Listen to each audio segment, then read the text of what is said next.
Hi guys, आज आपण ना मच्छी फ्राय करणार आहोत, बोंबील आणि बांगडा।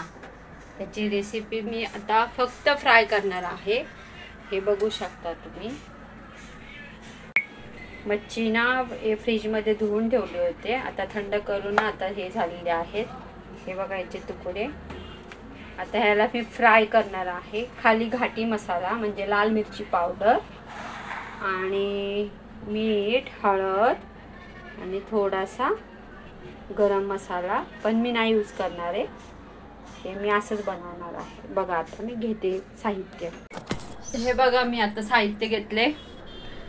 मीठ आहे, लाल मिरची पावडर आहे, हळद आहे आणि त्या दिवशी ठेवलेले ते बेसन पीठ आणि गव्हाचं पीठ हे मिक्स करून ठेवलेलं आहे। हे सगळं आता मी एकत्र जीव करून घेते। हे बघा एकत्र करून घेते।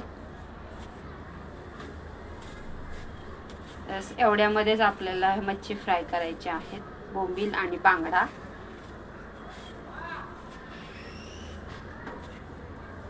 आणि तेल टाकते आता तव्यामध्ये। मी गरम करायला ठेवले आहे तवा।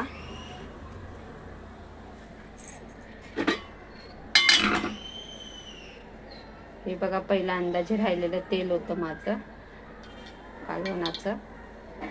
हे मी आता फ्राय करायला घेते मच्छी। उरलेल्या तेलात मी आता मच्छी फ्राय करणार आहे। हे बघा गरम होते तेल, त्यामुळे उडायला सुरू झाले। हे जरासा पाण्याचा थेंब पडला की पाणी जरा शितळलं की हे होतं। हे बघा मच्छी धुवून ठेवला असल्यामुळे फक्त त्याला मसाला लावून घेते। कोणी कोणी लिंबू पण टाकतं याच्यामध्ये, पण मी नाही टाकणार आहे। आंबट आंबट मला नाही आवडत।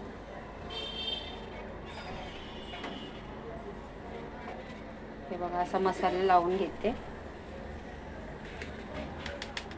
आता आपण हा फ्राय करायला ठेवूया।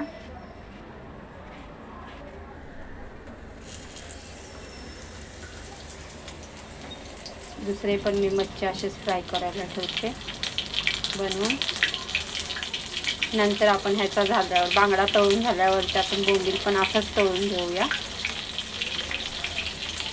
कोणी कोणी ह्याच्यामध्ये तांदळाचं पीठ पण टाकतं।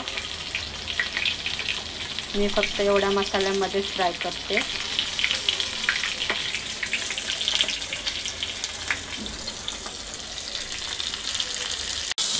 हे बघा आपलं फ्राय होते आता। दुसरी साईड पण झाली आहे। हे बघा फ्रायचं होईल, दोन्ही साईडला पण आपलं तळून झालंय। आता आपण ह्याला कडक व्हायला ठेवूया साईडला।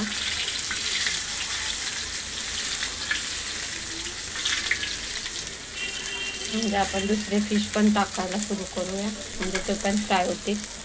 मसाला लावून घेतलाय बघा।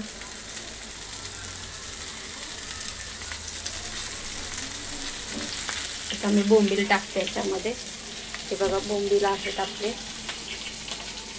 बघा कापून ठेवलेले आहेत। खाली असं नुसतं ह्याला मसाल्यात असं घोळून घ्यायचं।